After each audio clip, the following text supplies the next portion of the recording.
I had a goofy voice all planned out, and then my cat started making mewing sounds, and I had to go see what he was all about. And he's fine. He just kind of goes off and he goes meow, wow, wow for no reason other than the fact that he wants attention. So I gave him cuddles, and he's fine now for the next few minutes. Anyway, what I wanted to talk about today is well, first of all, I was inspired. I was watching a video from someone who I've been going back and forth with. She had received a couple saber forged sabers. One of them was a stunt. One of them was a sound saber, and kind of inspired me to pull out a couple of the sabers that I've been neglecting lately. So I got my weathered Noah. It's a stunt saber, and I've got my Venom, and it's a stunt saber too. And I came to the conclusion because I was kind of pulling out all my sabers, going through them, and sort of swapping blades and seeing what I had for lengths of blades and different brands and whatever. And one of the things that I've come to the conclusion in the past few months, an epiphany as it were, is how the length of the blade and the brand of the blade and the size of the hilt and all these things kind of play into how comfortable the saber is in the hand. Because, quite frankly, for my purpose, any saber that's too heavy, I don't really want to be swinging something around that feels like a heavy battle axe or or something that's so heavy that it does a lot of wear and tear on my arm. Because I spend a lot of time um, swinging sabers and spinning and practicing, and so that it seems that my arm at least doesn't. I mean, yeah, it gets stronger, but there's pain involved. I'm kind of I'm at 51 right now, so take of that what you will. But my arm does tend to get sore, and so I like a lighter blade. And so based on that, what I've discovered is that sometimes a longer blade isn't a better blade. And case in point, I've got my Venom, and I had on the Venom, I had a 36-inch blade for the longest time, and basically, of of the six Gen 3s that I have, three of them don't really work.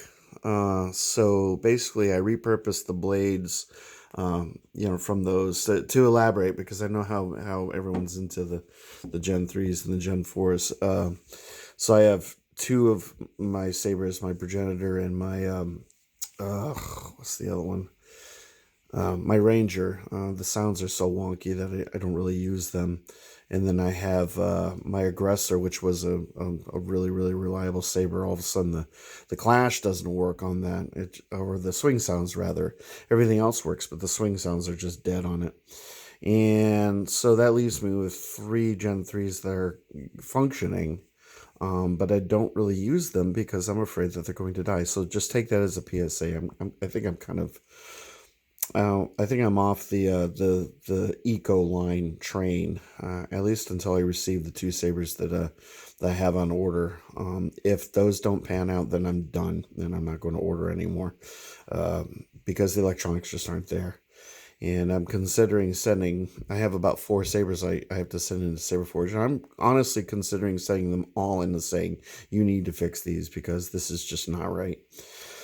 Anyway, so that's another topic, and basically that left me with some extra 32-inch blades. So I threw a 32-inch blade into my Venom, and then all of a sudden, a saber that was a little bit too heavy and unwieldy has become very, very easy to handle. And it's just those few grams of weight, which really, once you eliminate that from the length of the blade, it makes it much more balanced.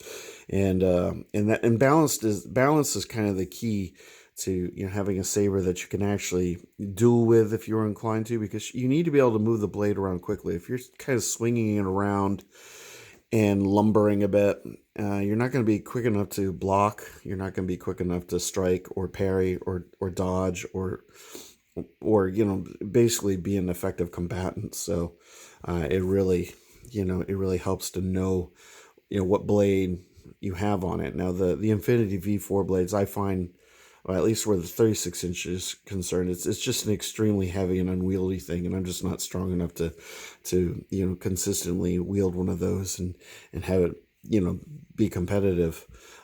So I've gone with a 32-inch blade on my Venom, and voila, I have myself a saber that I feel really comfortable with, and this is what I'm going to be practicing with today. And I don't really practice with this too much, so that's going to be a nice change of pace. Try something new. Can't just stick with the same old all the time.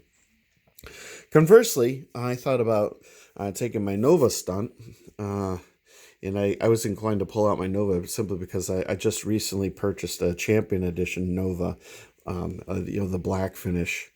I think it either has a red or an amethyst blade on the pictures. It looked amethyst, but the description said red. So anyway, Sith flavored, and I'm fine with that. That's gonna be pretty cool. So that got me to pull out this weathered Nova that I have, and when you order sabers from Saberforge, they always send you a blade, but I had purchased a custom saber shop 36-inch blade for this, and I thought, well, let's take that out and put it in the 32-inch blade, the Infinity V4. And what I found was that it actually made the saber heavier and a lot less balanced, because the hilt is a lot lighter than is the Venom, not by much, but by a few grams. I mean, these claws, they really do affect the weight. So that's something to be cognizant of when you're picking a blade. So I found that the 36-inch custom saber shop blade, this is just a show blade. It's not really for dueling, whereas this is heavier. The Infinity V4 is heavier, so obviously that's made for dueling. This is made for light dueling. It's made basically just so that the color looks really good, which it does, and it works on this particular hilt because the blade itself is light. So basically the takeaway, the purpose of this video is just to say, if you have a hilt and it's equipped with a blade and you're swinging it around and you're struggling, the blade is slow. It's hard to move it fast enough to effectively engage in combat.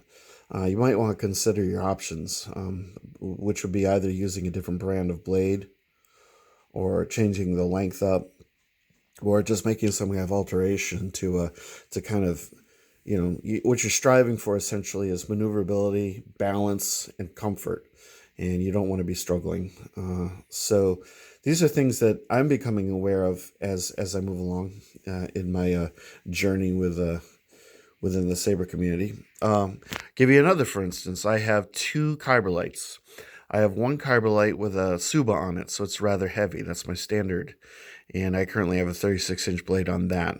It's a heavier blade, but because it has the Suba on the hilt and it has a heavier blade, for some reason, the weight doesn't bother me so much in that regard. It's something about the Kyberlight hilt. I'm not exactly sure how to explain it. The 32-inch blade just didn't seem long enough for that particular hilt. It's all about feel. So I took that 32-inch blade, and these are the Kyberlight brand blades, so they're pretty heavy, and I threw that one into my my gold hilt, and for some reason it works there. So I mean, you're really going for feel. So if it doesn't feel right, for whatever reason, you're probably going to want to consider changing that up and trying some new things. So, I mean, there's so many places that you can order blades from. I like to order blades from Ultra Sabers, just grab bag blades. They give you a full length blade, usually 32 inches at least, and there's never any problems with them. For $12 a pop, it's totally worth it. I've bought blades from Saberforge, mostly replacement blades for thin neck sabers. When you receive a thin neck saber, they don't always, what they do in the thin neck saber is they have the fusing film is cut short so that the thing that protrudes in the hilt that inserts into the blade, that's the difference between a thin neck saber and a regular saber like this. This just kind of inserts and makes contact with the LED. On a thin neck, there's usually a thing that protrudes because you don't have as much depth, so they have to have something to help stabilize. So they have that little protrusion. So they cut back the film and then they glue it into place. And I found that actually on those they don't glue it into place. It's they glue the diffusing film into place on the regular blades, but on the thin neck they don't. So what you have to do is you have to go in and cut back the film a little bit to sort of accommodate the however the long the protrusion is. So I've screwed that up. I've fudged that up a few times and had to repurchase blades. So I mean, in retrospect, I probably would have ordered 32-inch blades because every single one of my Saberforce thin necks has a 36-inch blade, and they're just too heavy. They're elite tier sabers. They're heavier hilts, and the 36-inch is just too much gun. It's too heavy. The I think my prodigal son maybe has a 32-inch blade on it, and that's not too bad. It's still a heavy hilt. I wouldn't say um, on those elite class elite tier sabers, especially the thin necks. They're not really suited for dueling, as far as I'm concerned. But maybe with the right weight and the right size blade, that'll change things up. Anyway, so these are all things that you have to consider when you're kitting out your hilt with an appropriate size blade, an appropriate weight. Like I said, you're shooting for all the qualities that kind of optimize your ability to wield this thing and feel like you can, do so without any limitations. And yeah, that's all I have to say about that. Kind of like a PSA, just something I wanted to share on this fine Sunday morning. So there you go. Here's your light show. So we've got, kind of an amethyst thing going on the right, and on the left is my good old reliable Arctic Blue. And I hope everyone has a wonderful Sunday. And I hope this is helpful. If you have any questions, I can give you my opinions on the subject. But I think I pretty much covered everything. But there's always questions. You know what I mean. All right, I love you guys, and I'll talk to you later. Bye.